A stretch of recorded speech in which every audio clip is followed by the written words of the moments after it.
The voice came not as a shout, nor as a growl, nor as any sound a man could have prepared himself to receive. It came low, subterranean almost, as though the earth beneath the stone floor had found a mouth. Elias Croft stood with his lantern raised, his arm locked at the elbow, every sinew in his body turned to cold iron. He had heard the death rattle twice, once in a debtor's cell on a winter night, so bitter the water in the tin cup had skinned over with ice. The voice from inside that cell, that reinforced, double-bolted, specially constructed cell at the northernmost end of Gray Hollow County Detention Facility, said in plain and deliberate English, "You are afraid of what you do not understand, but you have been standing at this door long enough now. Come closer, small keeper. I will not harm you. I only wish to be heard." Elias Croft dropped his lantern. The flame died. In the absolute dark that followed, he did not move for a very long time. 1882 was not a gentle season for the American interior. The frontier was still in the business of swallowing men whole. Gray Hollow sat in a county that had been formally organized only a decade prior, pressed between a range of low, slate mountains and a river that flooded badly every third spring. The detention facility, which occupied a former granary on the eastern edge of the settlement, smelled of grain rot and coal smoke, and the particular mineral tang of water seeping through old mortar. Elias Croft had come to it in 1871, a former Army corporal of no particular distinction, a man who had survived the war by being careful. He arrived at the facility at the same hour each morning, performed his rounds in the same sequence, ate his midday meal at the same bench near the furnace. He retired at the same hour each night to the same boarding house 2 streets away, where a widow named Mrs. Pell kept rooms for men of modest means and modest noise. The creature arrived in September. Elias was not present for the arrival itself,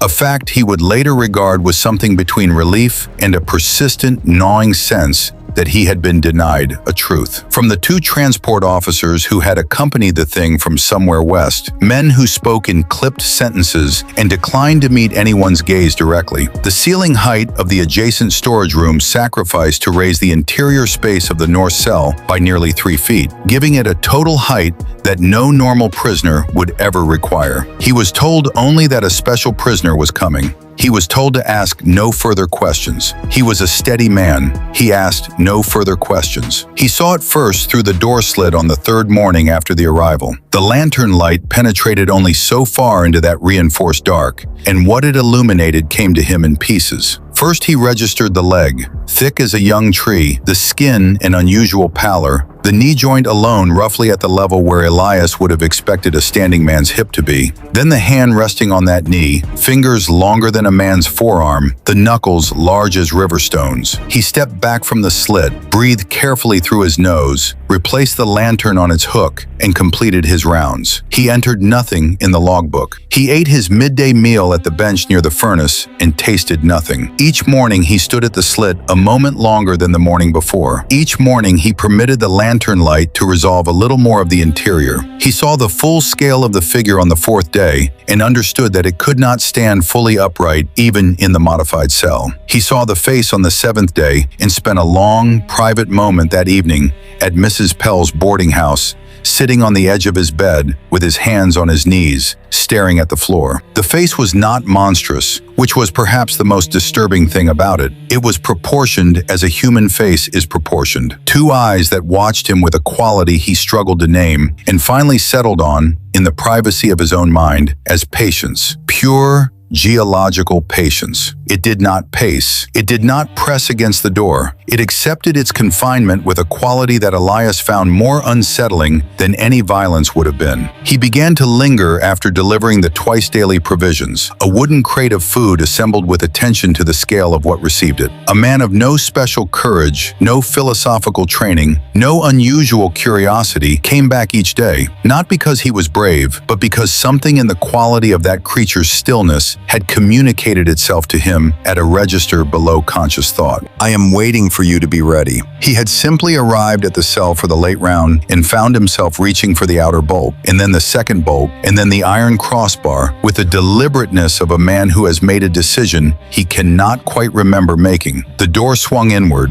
The creature did not move. Elias stood in the open doorway, a doorway that reached only to what would have been the thing's lowest ribs had it been standing, and looked at the full and terrible and strangely dignified enormity of it. Those eyes which caught the lantern light and held it in a way that was not quite the way animal eyes held light, a way that was its own category altogether. And then it spoke. You are afraid of what you do not understand. The voice was deep enough to be felt in the sternum, in the back teeth, in the floor beneath his boots. Come closer, small keeper. I will not harm you. I only wish to be heard. The lantern fell. The dark came in. Elias Croft stood in the open doorway and breathed, and did not run, which was perhaps the most consequential decision of his life. What followed in that darkness was not recorded by anyone, because Elias Croft never wrote it down. Both men reported independently that they had chosen not to write it down because the words felt like a thing that would be diminished or endangered by being committed to paper. The conversation lasted until approximately 2 o'clock in the morning. Elias emerged from the cell, replaced the bolts and bar in the correct sequence, walked to the duty room, sat down, and did not move until the morning shift arrived at 6. He requested the reassignment that same morning. Deputy Warden Beaumont, who was not a curious man, granted it without inquiry. The preacher reported that Elias had described the creature, explaining something about a time before the mountains were the height they currently stood. Something about a people of which it was the last, or nearly the last remaining. Something about the nature of memory and what it cost to carry the full weight of a species' history in a single body. The preacher said Elias had wept while describing this, not from fear, from grief. A grief that had arrived in him not as his own, but as something transmitted, like heat through iron, from a thing that had been alone with its enormity for longer than he had the capacity to calculate. The north cell at Grey Hollow was found empty in the spring of 1883, the door still bolted from the outside, which produced in the deputy warden and the 2 officers assigned to investigate a consternation that appears to have been resolved, officially, by the decision to record nothing at all. The modified cell was subsequently used for storage. The iron bracings were removed for use elsewhere. By 1885, the cell did not look appreciably different from the others. Elias Croft returned to full duty in early 1883. He was described by his supervisors, consistently and without variation, as a steady man, a reliable man. He gave no outward sign, in the ordinary transaction of his days, of being a man who had been changed at the root. The circuit preacher, in a letter written in 1891 to a colleague at a seminary in the East, described a conversation he had carried with him for years as a kind of private burden. Remember that you came back. Every morning you came back. Most would not have. Whatever else you are, small keeper, you are not the worst of your kind. Elias Croft had said, in response to this, nothing at all, had only replaced the iron bar, walked to the duty room, and sat in the dark until morning. He had been assessed by something ancient and found, by the narrowest of margins, adequate. Some accounts earn their mystery. Some doors, having been opened once in the dark, are not meant to be explained in the light. In a corridor you had every reason to avoid, in the dark, alone, with your lantern guttering and your certainty already spent. Would you have gone back?